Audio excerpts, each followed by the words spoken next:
tanang uulos nga moabot sa kinabuhi.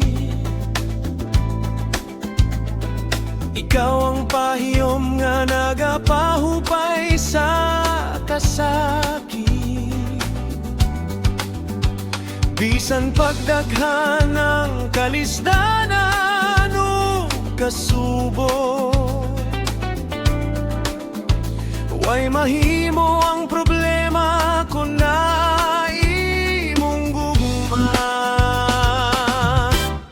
Way mahimo ang problema kung naa ka sa akong kiliran.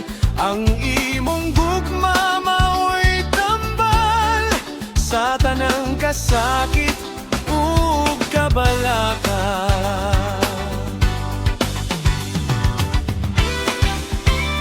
Sa matag adlaw nga puno sa pagsulay,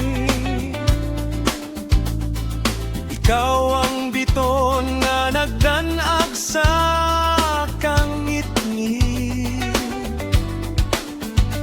Ang imong gugma mao'y kusog nga walay kapuli,